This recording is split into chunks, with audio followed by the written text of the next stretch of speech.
rescue operation. Ito yung Lancer na ni-rescue natin kanina. Kwento ko sa inyo mamaya dun sa garage kung ano yung naging problem niya. Ni-rescue natin yan dito sa Petron Silangan.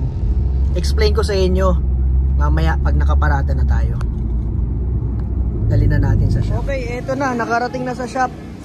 So yung sinabi ko sa inyo, pang survive lang yun, yung tutok-tokin yung fan para gumana. Pero pag ganyan, dalawang fan, yung isa dyan sumasabay sa aircon, yung isa dyan kahit walang aircon gagana yun, basta ma-reach ng makina yung temperature na nakaset doon sa thermo switch na magsasabi sa fan na gumana ka na. Ito na ang init ng makina o ng coolant. So yung isa sabay sa aircon, yung isa sa makina. Kahit walang aircon gagana siya dapat. So ito parehas siyang hindi gumagana kanina nung ni-rescue namin siya sa expressway.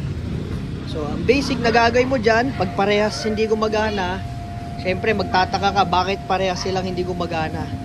So punta ka muna sa fuse box. Yan. Kasi madalas dyan sa mga fan, isa-isa lang ang bumibigay. So hanapin mo lang dito yung may drawing na parang electric fan. Yun ang para sa fan. Ayan, kagaya niya. Yan. So may mga fuse, may mga relay para sa fan. Pag okay kayo doon, paano nyo malaman? Halimbawa, emergency. Gusto nyo malaman, wala kayong test light. Silipin nyo lang, pagputol yung fuse. Kasi parang naka-letter U yan. Pagputol, yun yun. Kung hindi, bunutin nyo. Pag nakita nyo putol, kuha kayo. Yung iba may spare. Yung iba naman, pwedeng kuha muna kayo sa busina. Lagay nyo doon. Pag gumana yung fan, okay na yun. Yung relay, eto, magkamukha lang yan pag binunot nyo. So, pag binunot mo yan, halimbawa sa busina, binunot mo. Ayaw gumana nung sa fan. Ito yung sa fan, ito yung sa busina. Lipat mo lang. Pag gumana naman yung sa isa, ibig sabihin, relay ang sira. So, pwede kayong manghiram muna doon sa katabi niya, nakaparehas niya. Pag hindi ka parehas, hindi papasok. Kasi iba yung paa. Okay? So, ganoon. Pag pang-emergency lang yun, ha? Huwag yung gagawin lagi. Kasi baka iba ang mabunot ninyo. Babasahin nyo rin dito, syempre, sa label. So, ngayon, na-confirm namin, okay ang fuse, okay ang relay. So, anong nangyari, yung isa ay talagang bumigay, tapos hindi napapansin, kaya hindi nag-overheat, buhay pa yung isa. So ang ginawa, nung bumigay na rin yung isa, dalawa na sila, nag-overheat na. So yan, pag bumibigay na, hindi natin napapansin minsan. Pero pag isa lang ang fan ninyo, bumigay yon, matik yun, manonotice nyo kasi mawawala yung lamig ng aircon, tapos magsasign sa temperature gauge o kaya iilaw yung pula. Yung ginawa namin troubleshooting, tinuktok namin yung motor sa likod. Gumana yung nandito. So ang ginawa, para sure na motor ang sira at hindi wiring, hindi fuse, hindi relay, bunutin mo to. Binunot namin at tinest light namin.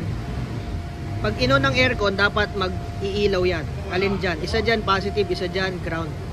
So pag umilaw, ibig sabihin buo ang signal, buo ang fuse, buo ang relay kasi may kuryenteng binabato. Okay, so motor nga malinaw ang problema pag ganun. Pero kung kahit dito walang signal o walang ilaw na binibigay sa test light, possible wiring, fuse or relay o aircon switch ang problema ninyo o thermo switch. And nung tinuktok, gumana. So okay na, pati ito gumana na rin nung tinuktok. So anong gagawin pag ganyan? Palitan na natin yung motor, parehas na. Kasi minsan yung edad nito, 2010 yata daw ito, 2011, hindi pa napapalitan, sabi ni sir. Yung edad, nauubos yung carbon brush, numinipis. Pag natuktok mo, sumasayad, iikot ulit yung motor. So ganun, nadadali ng overheat yung iba. Gumagana po yan kanina umaga eh.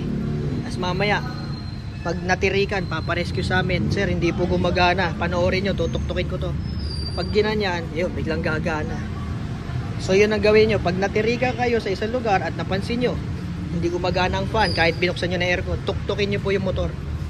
At marami na kami na isalba na ganyan. Wala lang video at picture. Tinutuktok lang, nakakarating pa sa talyer. Huwag kayong tatakbo ng walang fan, mahirap po yun. Huwag nyo isa palaran. Kung malapit lang at walang traffic, bantay kayo sa temp gauge. Bantay rin kayo sa kulat nyo.